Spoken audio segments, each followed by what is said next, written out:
At 6:58 a.m., October 25, 1944, in the waters off Samar, the impossible became real. Lookouts aboard the USS Samuel B. Roberts, a 1,745-ton destroyer escort, with two 5-inch guns and a crew barely 5 months seasoned, suddenly saw shadows rising from the northwest horizon. Not destroyers. Not cruisers.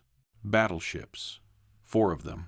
And leading the formation was Yamato, the largest battleship ever built. 72,000 tons of armor and steel. 9 18.1-inch guns capable of firing 3,200-pound shells farther than the Roberts could even see. Within minutes, the tiny ship's captain, Lieutenant Commander Robert Copeland, lifted the intercom microphone.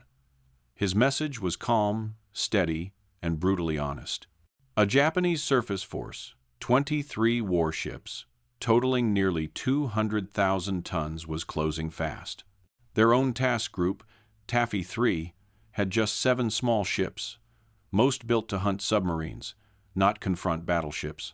The math wasn't simply bad. It was catastrophic. The enemy outweighed them 8-1, and the escort carriers they were protecting could make only 18 knots, far too slow to escape. Copeland told his men what every sailor already understood. This would be a fight from which survival should not be expected.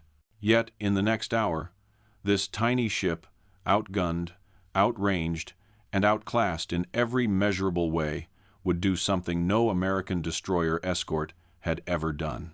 It would turn. It would accelerate. And it would charge straight at Yamato. The moment the Japanese force appeared, every ship in Taffy 3 understood why this encounter should never have been possible. Hours earlier, long before sunrise, American intelligence had reported the Japanese center force retreating after heavy air attacks. With that assumption in mind, Admiral William Halsey took every fast battleship north, chasing what he believed were enemy carriers. But the carriers were a decoy, and the center force had not withdrawn at all. At 0300, under the cover of darkness, the Japanese slipped through the San Bernardino Strait, completely undetected. When dawn broke, they were already steaming south at 30 knots, cutting through the Philippine Sea like a blade aimed directly at the American landing operations at Leyte Gulf. Facing them was Task Unit 7, 7.4.3, Taffy 3, positioned off Samar. Its core consisted of 6 escort carriers, slow, lightly armored ships, originally built on merchant hulls. Their aircraft were effective against submarines and ground targets, but their top speed of 18 knots made them easy prey for surface guns. Screening them were only 3 destroyers, Johnston, Howell, and Heermann, along with 4 destroyer escorts, including the Roberts. Nothing about this group was designed to confront a surface fleet. Their mission was simple: protect the carriers, while aircraft supported the landings ashore. The force approaching them could not have been more different. The Japanese center force, 23 warships in all, was built for decisive naval combat. 4 battleships, including Yamato and Kongo. 6 heavy cruisers armed with 8-inch guns. 2 light cruisers. 11 destroyers forming a lethal screen. Together, they displaced nearly 200,000 tons. Their guns outranged the Americans by miles. Their armor could shrug off 5-inch rounds, and their commanders believed they had stumbled upon a chance to smash the vulnerable heart of the American invasion. Yet the imbalance went deeper than steel or firepower. Taffy 3's escort carriers were spread out, launching aircraft, recovering aircraft, or preparing new strikes. Their decks were chaotic, crowded, and slow to clear. A single enemy salvo could cripple flight operations entirely. If the Japanese broke through, the thin American screen would collapse in minutes. But the situation carried one hidden advantage. Taffy 3's ships were scattered, not locked in a rigid formation, and scattered ships could maneuver if they acted immediately. So when the first warning reports crackled across the radios at 0700, the order that followed was both unthinkable and inevitable. Prepare to attack. Below decks aboard the Roberts, Chief Engineer Lieutenant Lloyd Trowbridge listened as Copeland's voice came over the intercom. The captain didn't shout, didn't dramatize. He simply explained that the screen had been ordered to attack. 3 destroyers were already turning in. The Roberts would follow. Trowbridge understood immediately what that meant. To reach torpedo range against cruisers closing at 30 knots, the Roberts needed every possible mile of speed. The problem was simple. By regulation, the ship wasn't allowed to go any faster. The destroyer escort had a maximum rated speed of 24 knots, not because the hull couldn't handle more, but because the Navy had built layers of safeties into the engineering plant: pressure limit valves, automatic cutouts, governor controls, devices meant to protect boilers, turbines, and crew. Devices that, on this morning, would guarantee the Roberts died before she ever fired a shot. Trowbridge walked to the main control panel. His watchstanders followed him with their eyes. No one asked questions. No one tried to stop him. He reached for the first safety mechanism and bypassed it. Then another, then another. Steam pressure climbed. Gauges pushed past the boundaries painted in yellow and red. The ship's bones began to hum vibrations that crept through bulkheads and deck plates like a warning. Still no one spoke. They all knew why he was doing it. When Copeland finally ordered flank speed, Trowbridge answered by driving the engineering plant far beyond anything the designers had intended. The Roberts surged forward, rising from her own bow wave, the entire hull trembling as if protesting the abuse. The needle passed 25 knots, then 26, then 27, 28 knots, 4 knots faster than her official limit.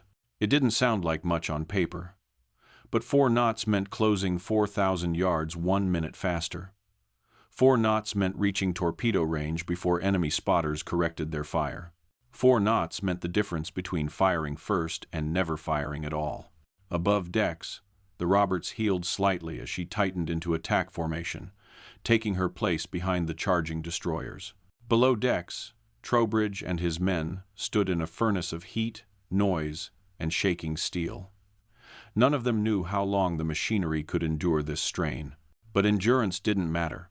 Not today. All that mattered was speed, speed enough to give the Roberts a fighting chance. As the Roberts accelerated to her unnatural speed, the enormity of what lay ahead became painfully clear. The Japanese formation wasn't a single wall of steel, it was a sprawling combat front nearly 10 miles wide. Heavy cruisers on one flank, battleships in the center, destroyers on the wings.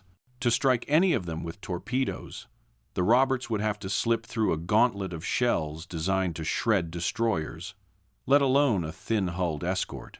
The immediate threat was Chikuma, a heavy cruiser racing on the Japanese right. She was 8 miles ahead of Yamato, pushing hard to outflank the American carriers. Her 8-inch guns could reach out to 25,000 yards, 5 times the distance the Roberts needed to close before launching her torpedoes. The math was merciless. To fire her Mark 15 seconds, the Roberts had to come within 5,000 yards, 2.8 miles. But for every mile she advanced, Chikuma's gunners could unleash entire patterns of shells, guided by the green dye markers that burst around each splash. At 28 knots, closing those last 2,000 yards meant enduring 2 straight minutes of incoming fire from guns designed to tear apart cruisers. At 0732, the Japanese found the range. 8-inch shells began plunging into the sea around the Roberts, sending towering columns of water skyward. 50 yards off her port bow, 20 yards to starboard. Salvo after salvo crashed around the ship, showering the deck with spray and fragments. Copeland ordered an aggressive zigzag hard left, hard right, forcing the enemy spotters to reset their range each time. Inside the forward gun mount, Lieutenant William Burton's crew braced against each violent turn, listening to the thunder of shells as they worked. They weren't the target yet, but they knew what would happen once Chikuma tired of chasing the carriers and turned her full attention to the tiny ship slicing toward her at impossible speed. At 0740, the Roberts crossed inside the magic threshold, 595, 21 yards, torpedo range. Copeland wasted no time. Stand by fire. 3 Mark 15 torpedoes roared from the starboard tubes, leaving thick white wakes across the water as they ran hot, straight, and normal at 46 knots. Their runtime, roughly 2 minutes. Copeland ordered an immediate turn away, burying the rudder and accelerating back into smoke to disappear before Chikuma's guns could correct. On the Japanese cruiser, lookouts spotted the torpedo trails slicing toward them and sounded emergency maneuvers. The helm swung hard over. The heavy ship heeled violently. The first torpedo passed 50 yards ahead of the bow. The second slid past the stern. The third ran directly beneath the hull and failed to detonate. The dreaded Mark 15 contact exploder, with its nearly 40% failure rate, had betrayed them. But the attack wasn't a failure. Chikuma had been forced to break off her attack run, turning away from the American carriers and burning precious minutes. Minutes the escort carriers desperately needed. As the Roberts emerged from the smoke, Copeland stared across the violent gray sea. Torpedoes hadn't sunk the enemy, but they had bought time. Now the only weapon left was the one least suited for this fight, a pair of 5-inch guns facing the firepower of an entire fleet. When the Roberts cleared the smoke after her torpedo run, she found herself facing a new reality. Chikuma had resumed her pursuit, and the tiny destroyer escort was now the nearest threat. Copeland didn't hesitate. If the torpedoes couldn't cripple the cruisers, then the guns would have to do it, guns never intended for this kind of fight. He turned to the forward 5-inch mount, where Lieutenant William Burton and his 10-man crew had been waiting for the order they knew would come. "Commence fire," the mount whirred as it rotated toward Chikuma, elevating to its maximum range. The crew fell into their practiced rhythm. Load, ram, close breech, fire. 15 rounds a minute if everything went perfectly. The first shell streaked skyward at 2,600 feet per second, arcing toward the cruiser. It fell short. The next landed closer. Burton adjusted by instinct, watching the fall of shot, calling corrections between the mount's thunderous recoil cycles. The fourth round hit. The shell punched into Chikuma's forward superstructure and detonated inside, vomiting gray smoke from the impact point. Burton didn't have time to celebrate. He simply called for the next shell, and the next, and the next. Inside the gun mount, brass casings clattered across the deck. Sweat and seawater mixed into a slick sheen on the metal surfaces. The smell of hot oil and burning powder filled the cramped interior. The entire structure shook with each violent turn as the Roberts zigzagged to avoid incoming fire. For 5 straight minutes, Burton's crew kept up a perfect 1.5 round per minute tempo. 75 rounds expended. Only 5% of their total ammunition, but already enough to register multiple hits. Chikuma felt it. She shifted her fire from the carriers to the Roberts. The response was immediate and brutal. 8-inch shells began bracketing the tiny ship with terrifying precision. One blast erupted 30 yards off the port side, spraying fragments across the deck. Another landed so close to starboard that the explosion drenched the forward mount with a rush of seawater forced through the gun ports. A third landed 10 yards off the bow, slamming the ship with a concussive shockwave. Still, Burton's men kept firing, but the situation was deteriorating quickly. Ammunition was plummeting. After 18 minutes of continuous fire well past the point manufacturers considered safe, the forward mount had burned through 270 rounds, nearly its entire stock.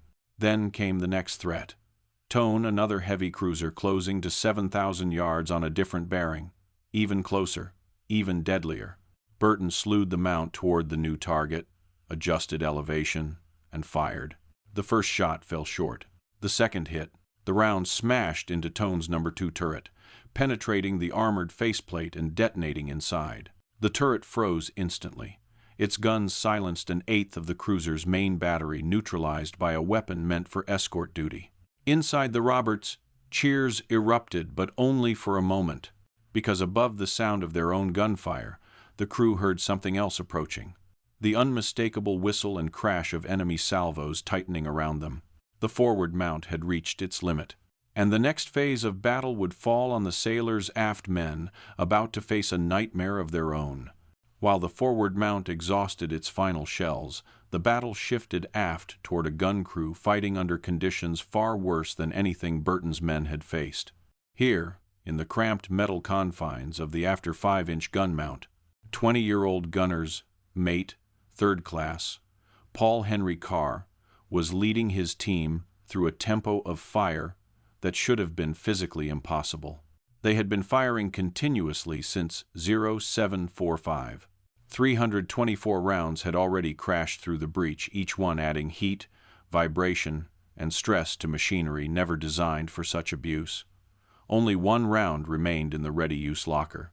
At 0825, the mount suffered a catastrophic blow.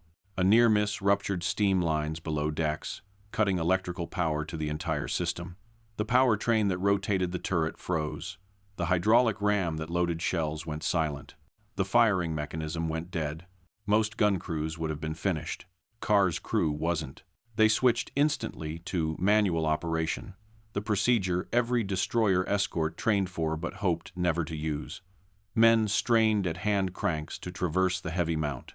Others lifted the 54-pound shells by hand, ramming them forward with brute muscle. The firing pin was now triggered manually, an action as risky as it was exhausting. Rate of fire collapsed from 15 rounds a minute to 6, but the crew kept going. Inside the mount, the temperature soared past 130 degrees. The gun barrel glowed a dull red, radiating heat like a branding iron. Every blast shook the deck plates, rattling loose fittings and showering the men with flakes of blistered paint. Their clothes were soaked with sweat, seawater, and steam. Each breath tasted of oil vapor and burnt cordite. They fired anyway. Then, at 0830, the inevitable happened. A powder charge overheated by the red-hot breach cooked off. The explosion tore through the gun mount like a sledgehammer. 3 men died instantly. 7 were wounded. Shrapnel blasted the interior, ripping through flesh and steel. In the chaos, one jagged fragment struck Paul Carr from the neck down to the lower abdomen, a single violent cut that laid him open, exposing organs and spilling blood across the deck. Carr fell backward, stunned, gasping but alive. And in front of him, on the ammunition rack, sat the final shell, the last round. He crawled toward it. Every move left a smear of blood on the metal plating. He reached the shell, pulled it into his arms, and pressed it to his chest. It weighed 54 pounds, far more than a mortally wounded sailor could lift, but he tried anyway. He looked toward the breach, looked toward his surviving crew, and with what strength he had left, he urged them to keep fighting, to load the round, to fire it, to not let the mount fall silent. Machinist's mate, second-class Chalmer Gone, found Carr collapsed beside the breach, still holding the shell, still trying to push it into place despite the fact the gun was destroyed beyond repair. Gone took the shell from his arms, tried to pull Carr away. Carr resisted, pointing again and again toward the shattered breach, unable to accept that the weapon could no longer fire. He died minutes later, still reaching for the gun, still trying to finish the fight. Inside that ruined mount, the final shell sat unfired, a silent witness to the courage of a sailor who refused to quit even after the battle had already taken everything from him. But the Roberts ordeal was far from over. The cruisers closing in had a clear target now, and their next salvos would decide the ship's fate. By the time Paul Carr's gun fell silent, the Japanese cruisers had fully zeroed in on the Roberts. Chikuma, Tone, and Haguro, 3 heavy warships, each weighing more than 10 times the destroyer escort, began tightening their fire from multiple bearings. Their salvos fell closer with every correction. At 0820, the Roberts took her first penetrating hit. An 8-inch shell from Chikuma struck the port side amidships, slicing cleanly through the thin hull plating. It tore through the galley, smashed through bulkheads, and exited the starboard side without detonating, leaving behind a jagged, 3-foot-wide wound that opened the ship's interior to the sea. Water poured in. Damage control teams rushed forward, cramming mattresses into the breach, shoring buckled frames, fighting to keep the ship level as she settled into a 5-degree list. 2 minutes later, the next shell didn't spare them. This one detonated. The blast ripped through the crew's berthing compartment, killing 6 men instantly and engulfing the passageways in scalding steam from ruptured lines. More sailors fell, burned, blinded, or choking. Below decks, the ship's speed began to drop 24 knots, then 20. One boiler had gone dark. Trowbridge and his surviving engineers fought desperately to keep the other alive. Then came the blow no escort could withstand. At 0835, a 14-inch round fired by either Congo or Haruna slammed into the starboard side near the engine spaces. It penetrated deep before exploding, tearing a hole 40 feet long and 10 feet wide. The No. 2 engine room flooded within 30 seconds, killing 8 men. The Roberts shuddered violently, her stern sagging as seawater surged through her ruptured compartments. Her speed collapsed. T knots. Woo. Then nothing. The Roberts drifted, powerless, her interior a maze of flooding decks, burning compartments, and trapped survivors. Copeland gave the only order left to give abandon ship. The remaining crew scrambled topside as more 6-inch and 8-inch shells smashed into the dying escort, turning her into a stationary target. By 0910, 115 men were dead or missing. The survivors climbed into the sea, clinging to the few rafts still intact. At 0935, USS Samuel B. Roberts rolled hard to port, paused with her bow pointing skyward, and slipped beneath the surface stern first. The smallest ship in the fight had held out longer than anyone could have imagined, but for the men now scattered in the oil-slicked water, the battle was only half over. When the Roberts vanished beneath the surface, 109 sailors were left drifting in the open sea. They were wounded, burned, concussed, or exhausted. Their life jackets were coated in thick black fuel oil from the ship's ruptured tanks. Many could barely keep their eyes open. Others were delirious from blood loss and shock. 3 inflatable rafts had been aboard. 2 had been destroyed by shell fire. Only 1 remained meant for 16 men. The wounded were placed in it. Everyone else fought to stay afloat, clutching floater nets, debris, or simply treading water in their jackets. Waves slapped against their faces, carrying oil into eyes, nostrils, mouths. Every breath tasted like gasoline. Many began vomiting uncontrollably, choking on the slick that coated their tongues and throats. The water temperature was 84 degrees, warm enough to delay hypothermia, but not mild enough to offer comfort. Above them, the tropical sun climbed higher, transforming the slick into a shimmering black mirror that radiated heat. Men cried out for shade. There was none. Hours passed. Their wounds worsened. Burns became infected almost instantly in the tropical water. Cuts were irritated by oil and salt. Some sailors lost consciousness. Others drifted away before the group could notice. To combat this, Copeland organized his scattered men into clusters 2, 5, 10, spread over a quarter mile. He ordered hourly count-offs, forcing each cluster to confirm every man was still alive and still with the group. Anyone who didn't answer was shaken awake or pulled back in. Falling asleep meant sinking silently beneath the surface. But the ocean held more than heat, oil, and exhaustion. Sharks arrived around 1,400 hours. At first they were small 6-foot blacktip reef sharks, curious, circling the clusters. Sailors felt them bump their legs, nudging, testing. When one man removed his oil-soaked clothes to swim easier, the white skin of his legs flashed beneath the surface. A shark struck, ramming his calf. The man panicked, scrambling back toward a floater net, slicing his hands on the rough rope as he climbed. As the day faded, larger sharks appeared, 8-foot tigers, thick-bodied bull sharks, moving with a confidence the smaller ones lacked. The men tried not to look at them. They whispered reassurances to one another, though none believed them. Night brought a different kind of terror. The water cooled to the high 70 seconds, not deadly, but chilling enough to sap strength and cloud judgment. Men shivered uncontrollably. The wounded slipped into shock. One by one, sailors drifted away, floating face down before anyone could reach them. 3 more died before dawn. At first light on October 26th, the survivors saw new horrors. The bodies of those who had died now drifted in the distance, slowly turning in the swell, dark shapes half submerged in the oil. Some were missing limbs, others had disappeared entirely. The sun returned with a vengeance, climbing past 90 degrees. Dehydration became the greatest threat. Lips cracked and bled, tongues swelled. Men hallucinated. Phantom ships on the horizon, imaginary airplanes overhead, the outlines of non-existent islands rising from the haze. 5 more died that day. Copeland refused to let despair take hold. He forced conversation, urged men to talk about their families, about home, about anything that kept them conscious. He would not allow silence. Silence meant slipping under. By the 3rd night, conversations dwindled to whispers. Some survivors slipped in and out of lucidity.